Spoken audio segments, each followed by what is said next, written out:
The rain pounded against the window of the dimly lit bar in downtown Chicago, but inside, the air was thick with the haze of cigarette smoke and unspoken desires.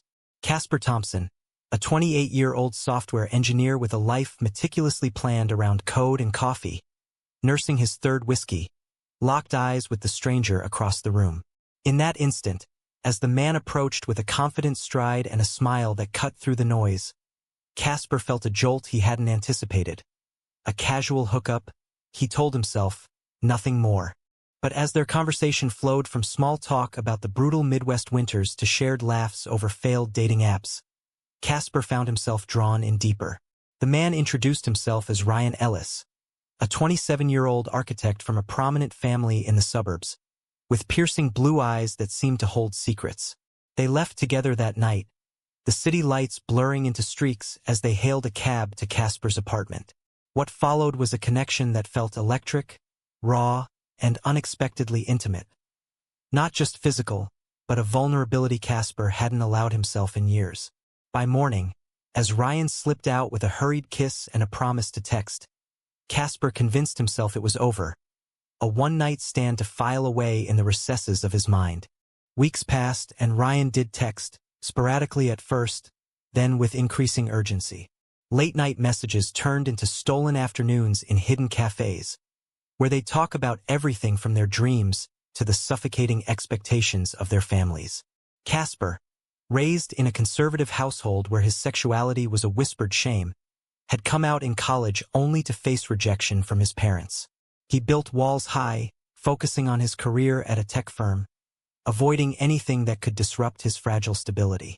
Ryan, on the other hand, painted a picture of a life trapped in tradition, a wealthy lineage of lawyers and politicians, where being gay wasn't just taboo. It was career suicide, family exile. "My parents would disown me," Ryan confessed one afternoon, his voice cracking as they sat in a park bench overlooking Lake Michigan. "I've got a cousin, Emily, who's like a sister to me. Our families joke about us ending up together. It's all mapped out." Casper felt a pang of empathy, but also a growing attachment. He pushed back his own doubts, rationalizing that this was just fun, a distraction from his lonely routine. Yet, as months slipped by, their meetings became ritualistic. Secret dinners in out-of-the-way restaurants, walks along the river where hands brushed but never held in public. Ryan's stories of family gatherings, where he played the perfect son, clashed with the man Casper saw in private. Passionate, conflicted, yearning for authenticity. One evening, as they lay in bed watching the city skyline, Ryan turned to Casper and whispered, "What if this could be more?" Casper's heart raced, but he laughed it off. "Don't complicate it, Ree. We're good like this." The first crack appeared at a company event Casper attended, where he overheard colleagues gossiping about traditional values in the workplace. It reminded him of his own past. A high school crush on a teammate that ended in bullying and isolation. He texted Ryan that night, seeking reassurance, but Ryan's response was delayed. Cryptic. "Family dinner tonight. Talk soon." Days turned into a week of silence, and Casper's anxiety built. He scrolled through Ryan's social media, public profiles showing a polished life, photos with his extended family at galas, arm around his cousin Emily in a group shot from a wedding. Emily, with her warm smile and similar blue eyes, looked like the ideal match in their world. When Ryan finally called, his voice was strained. "I need to see you." They met at a motel on the outskirts, away from prying eyes. Ryan paced the room, his usual composure shattered. "My parents are pushing hard. They want me to propose to Emily. It's not just pressure, it's an ultimatum. The family business, inheritance, everything's tied to it." Casper felt a surge of anger mixed with fear. "So what? You're gonna fake a straight life? What about us?" Ryan stopped, his eyes pleading. "Us?" "Casper," this started as, "I don't know, but I care about you. I just can't blow up my world." The argument escalated, words flying like daggers. Casper accused Ryan of cowardice, of using him as an escape. Ryan shot back about Casper's own hesitations, how he hid his relationships from coworkers. They parted in bitterness, but not before a desperate embrace that left Casper questioning everything.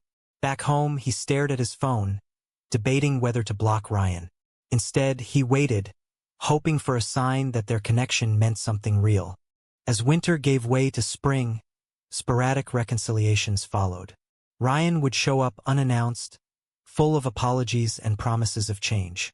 They'd spend weekends holed up, dreaming of a life free from judgment. But reality intruded. Ryan's family announced an engagement party for him and Emily, disguised as a family milestone celebration. Ryan confided in Casper, torn between duty and desire. "Emily knows about me," he admitted. "She's in on it to protect the family image. But it's killing me." Casper's inner turmoil deepened. He confided in his best friend, Mia, who urged him to walk away. "This is toxic, Casper. You're worth more than being someone's secret." But love, or what felt like it, clouded his judgment. He researched online forums about closeted relationships, reading stories of heartbreak and rare triumphs. One night, after a particularly intense meeting with Ryan, Casper lay awake, weighing the cost.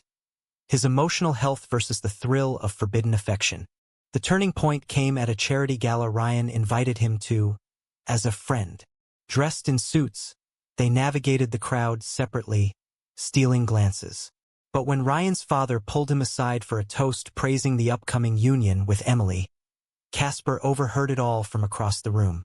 The words hit like a punch. "Our family's uniting. It's perfect." Ryan's face paled, but he nodded, raising his glass.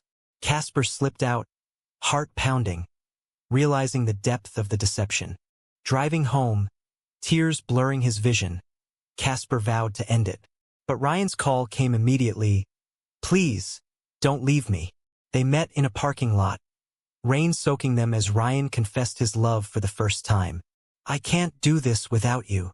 Casper, against his better judgment, pulled him close. "Then choose, Ryan. Choose us."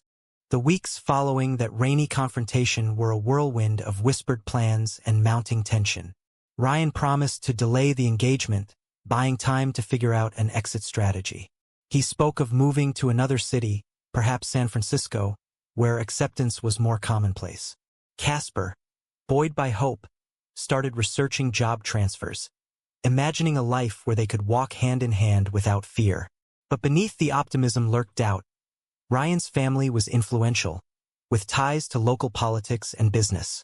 Coming out could mean losing everything. His job at the family firm, his inheritance, even his social circle. Casper's own family added to the pressure. His parents, though estranged since his coming out, reached out sporadically with guilt-laden messages. "We just want you to be happy," his mother texted one day, oblivious to the storm in his life. He ignored it, focusing on Ryan. Their meetings grew more frequent, but so did the risks.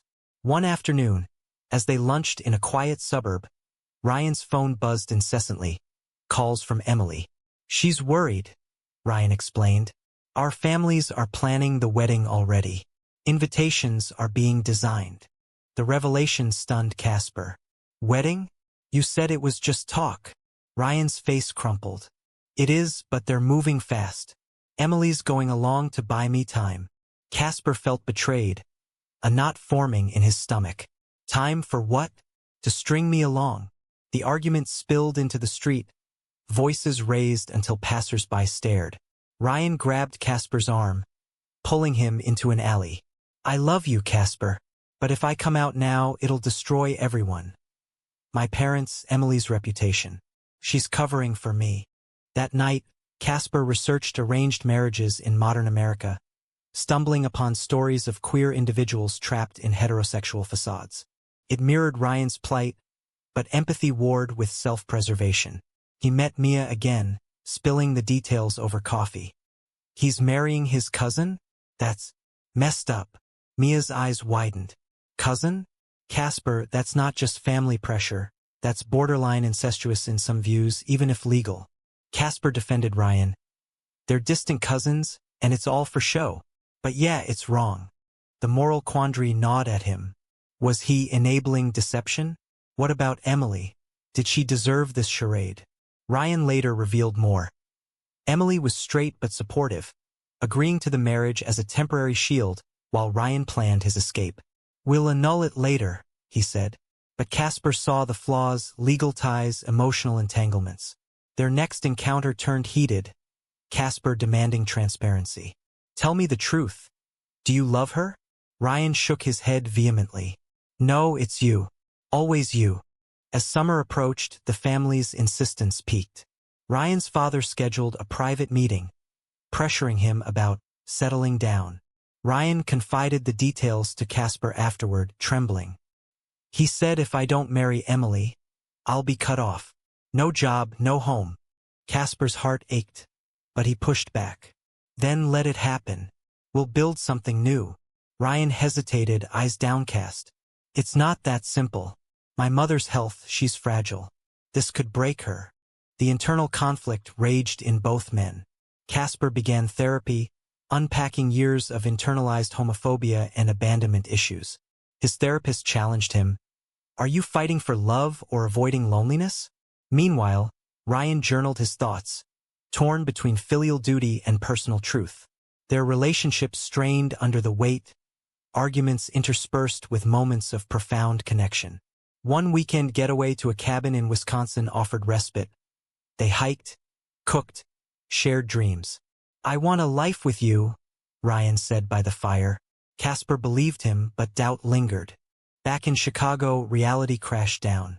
Casper received an anonymous email, a photo of him and Ryan in the park, with a warning, "End it or everyone knows." Panic set in. Who sent it?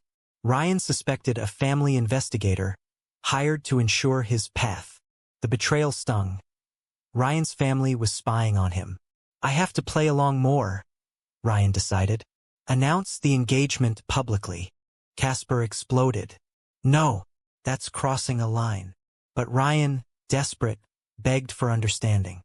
"Just until I can secure my finances independently." Casper stormed out, feeling used. Days of no contact followed, Casper throwing himself into work, ignoring Mia's calls. When Ryan showed up at his door, disheveled, Casper let him in. "I'm sorry," Ryan whispered. They reconciled, but the trust was fractured.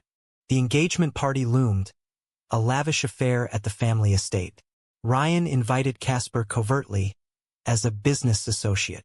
Casper attended, heart in throat, watching Ryan charm the crowd beside Emily. She was gracious, beautiful, but her eyes held sadness when they met Casper's across the room. During a quiet moment, she approached him. "You're Casper, right? Ryan's told me about you." Shocked, Casper nodded. "He loves you," she said softly, "but this world is cruel. Help him find a way out." Her words humanized the situation, revealing Emily's own sacrifices. Pressure from her parents, fear of scandal. Casper felt a surge of compassion, but also anger at the system trapping them all. As the night ended with toasts to the happy couple, Casper slipped away, vowing to confront Ryan. Their post-party meeting was explosive. "How much longer? This is destroying me." Ryan, tears streaming, admitted, "I don't know if I can leave." The decision hung like a sword. Casper gave an ultimatum, "Choose by the wedding date, or I'm done." Ryan nodded, but his eyes betrayed fear. As they parted, Casper wondered if love was worth the pain. The months leading to the wedding were a pressure cooker of emotions and decisions. Ryan threw himself into wedding preparations outwardly, while secretly meeting Casper to plot an escape. They discussed finances, Ryan opening a separate bank account, Casper offering to help with a loan from his savings. But family obligations piled on. Rehearsals, fittings, endless dinners where Ryan played the doting fiancé. Emily, now an unlikely ally, covered for Ryan's absences, but her patience wore thin. "I can't keep lying forever," she confided to Ryan during a fitting. "What about my life?" Casper's work suffered.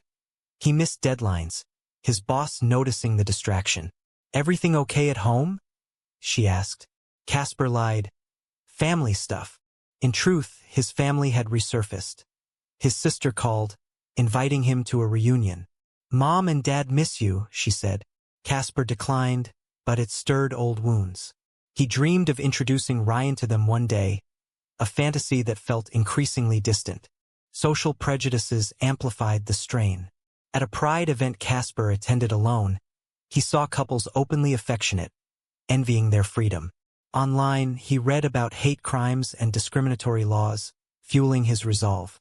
But Ryan's world was different. Conservative circles where homophobia masqueraded as traditional values. Ryan's uncle, a state senator, often ranted about family integrity at gatherings.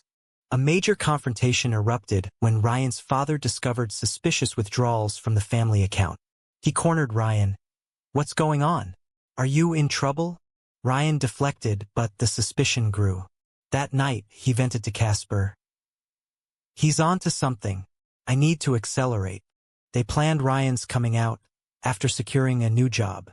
Casper helped with resumes, but rejections came, citing lack of experience outside family firm. Betrayal struck when Casper found a text on Ryan's phone during a visit. From Emily, "We need to talk about last night." Misinterpreting, Casper accused Ryan of infidelity. "Is this why you're hesitating? You're sleeping with her." Ryan denied it vehemently.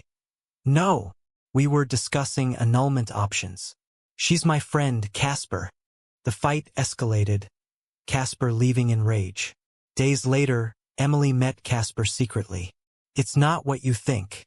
Ryan's loyal to you, but this pressure, it's breaking him." Reconciled but wary, they pressed on. High drama unfolded at a pre-wedding family retreat in the Hamptons. Ryan's extended family gathered, toasting the union. Casper, uninvited, stayed in Chicago pacing anxiously. Ryan called nightly, whispering updates. But one call changed everything. "My cousin, another one, overheard me on the phone with you. He threatened to tell everyone unless I cut you off." The threat materialized. The cousin, jealous of Ryan's position, leaked hints to the family. Rumors swirled. "Ryan's hiding something." His parents confronted him, demanding truth. Ryan, cornered, partially confessed. "I'm not in love with Emily that way." His father's face hardened. "Then fix it. Marry her, or lose everything." Ryan's mother wept, citing her health. "Don't do this to us." Devastated, Ryan related to Casper. "They think it's cold feet. But if they knew the real reason." Casper urged defiance. "Tell them. I'll be there." But Ryan wavered, fearing the fallout. The moral dilemma peaked. Duty to family versus self-truth. Ryan chose a middle path. Proceed with the wedding, then divorce quietly after coming out. Casper felt shattered. "That's not choosing us, that's cowardice." Their argument was brutal, ending in silence. Weeks passed with minimal contact, Casper spiraling into depression. Mia intervened, dragging him to therapy. "You deserve someone who fights for you." As the wedding neared, Ryan reached out desperately. "I can't go through with it without you knowing I love you." They met one last time before the ceremony in a hotel room. Tears flowed as Ryan admitted, "I'm scared, Casper, of losing my family, my identity." Casper, heartbroken, said, "But you're losing me." They parted with a final kiss, heavy with unspoken goodbyes. The wedding day arrived, a grand affair at a historic church in Chicago. Casper, unable to stay away, attended incognito, blending into the crowd. Watching Ryan at the altar, exchanging vows with Emily, Casper's world crumbled. The I do's echoed like betrayals. As the couple walked down the aisle, Ryan's eyes met Casper's briefly, a flash of regret. In the aftermath of the wedding, Casper retreated into isolation, his apartment a fortress of regret and unanswered questions. He ignored calls from work, letting voicemails pile up until his boss threatened suspension. Mia forced her way in one evening, finding him amid takeout boxes and empty bottles. "This isn't you, Casper. He made his choice, now make yours." Her words pierced, but the pain was raw. He replayed the ceremony in his mind. Ryan's hesitant smile, Emily's composed facade, the applause that felt like mockery. Ryan, honeymooning in Hawaii with Emily, platonically, as planned, texted sporadically, Miss you. This is hell. But Casper responded curtly, building walls. Back in Chicago, Ryan faced the reality of married life. Shared home, joint accounts, family expectations for children. Emily, empathetic but firm, said, "We need to end this soon. I want a real life too." Ryan nodded, but inertia set in, fear of scandal paralyzing him. Social repercussions began. Whispers in Ryan's circle about the rushed wedding fueled gossip. His cousin, the leaker, smirked at family events, hinting at secrets. Ryan's father promoted him at work, tying him deeper. Internally, Ryan battled guilt, betraying Casper, deceiving Emily, dishonoring himself.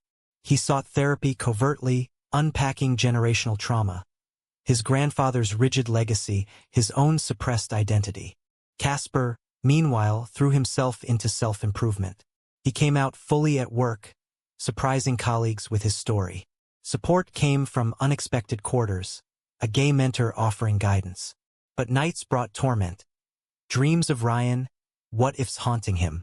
He dated casually, but comparisons loomed. One date ended abruptly when the man mentioned family pressures.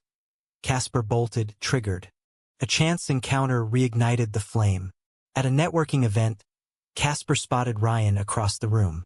Their eyes locked, and Ryan approached hesitantly. "Can we talk?" Over coffee, Ryan poured out his misery.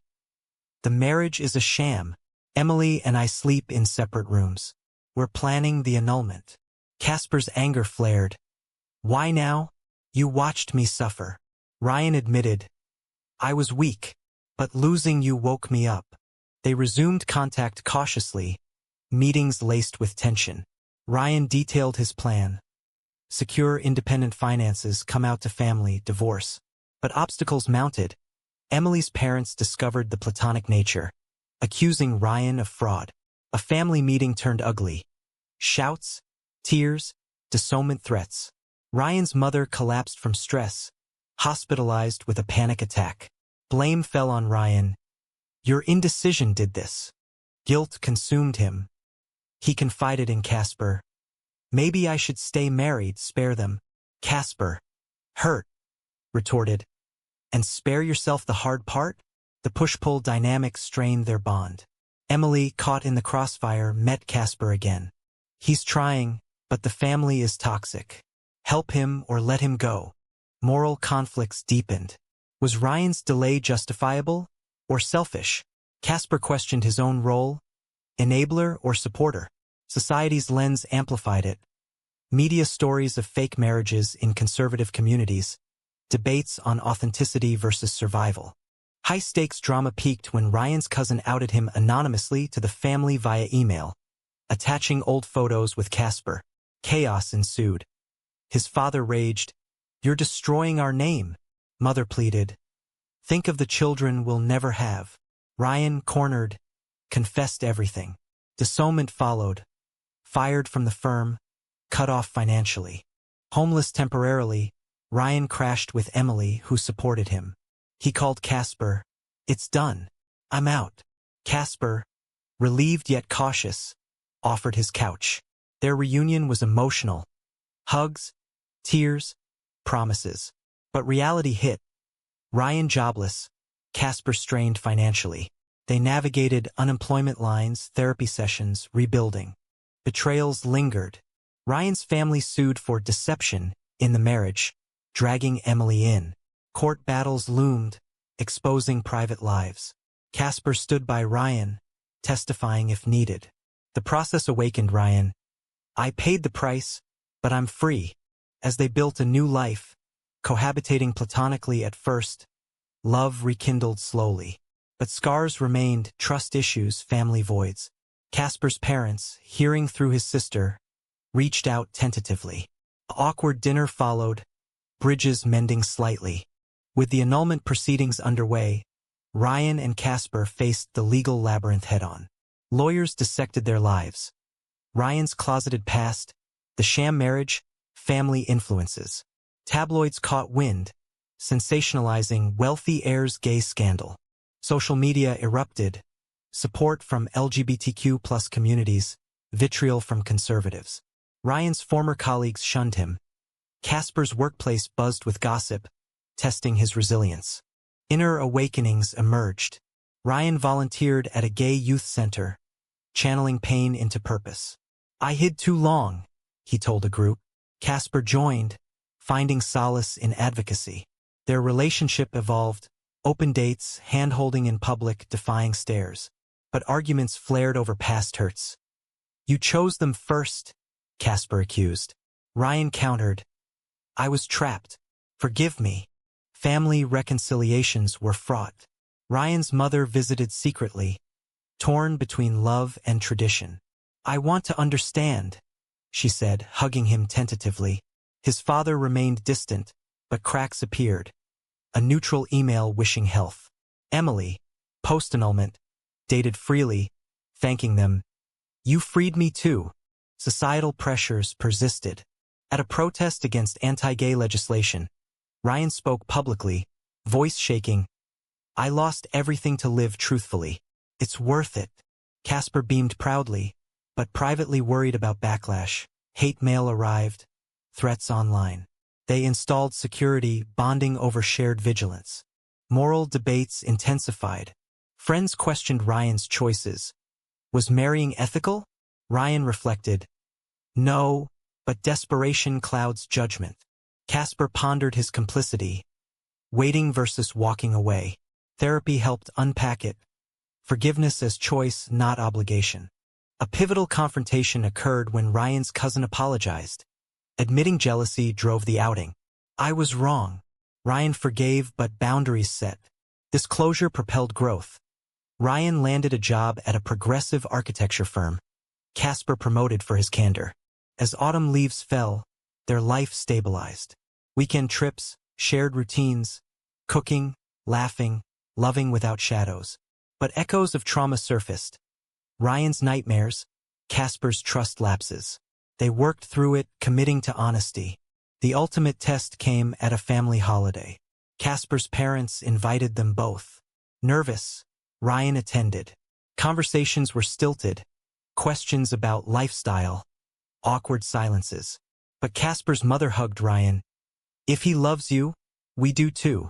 Progress, fragile but real. Emily remarried genuinely, inviting them to her wedding, a contrast to the past. Watching her joy, Ryan whispered to Casper, "That's what I want for us." Casper smiled. One day, awakenings culminated in Ryan proposing therapy together, strengthening their bond. They advocated publicly, sharing their story in interviews, highlighting family pressures, societal biases. Responses varied. Inspiration for some, controversy for others. Yet peace wasn't immediate. Financial strains from legal fees lingered. Emotional scars healed slowly. Casper questioned if the pain was worth it, but Ryan's growth affirmed yes. Years blended into a tapestry of hard-won victories and lingering echoes. Ryan and Casper built a home in a welcoming Chicago neighborhood, their relationship a testament to resilience. Ryan thrived in his new career, designing inclusive spaces.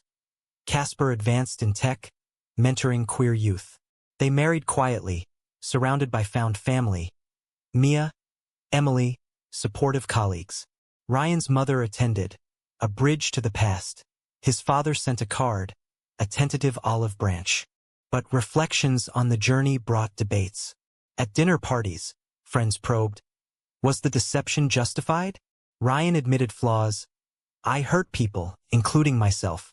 But without it, I might never have broken free." Casper added, "Love demands sacrifice, but at what cost?" Societal shifts influenced them, legal wins for LGBTQ+ rights, cultural acceptance growing. Yet, prejudices persisted. A workplace slight reminded Ryan of old wounds. They channeled it into activism, speaking at events. Our story shows the human cost of hiding. Inner peace came gradually. Ryan reconciled with Emily fully, co-authoring an article on arranged marriage's harms. Casper mended family ties, holidays now inclusive. But what ifs lingered? What if Ryan had chosen earlier? What if Casper had left? The story's essence lay in choices' ripple effects, betrayals birthing awakenings, damages forging strength. As they sat on their porch one evening, watching the sunset, Ryan turned to Casper. "Worth every tear?" Casper nodded, hand in his. Was Ryan's path of deception and delay ultimately right, or did it cause unnecessary harm that true courage could have avoided?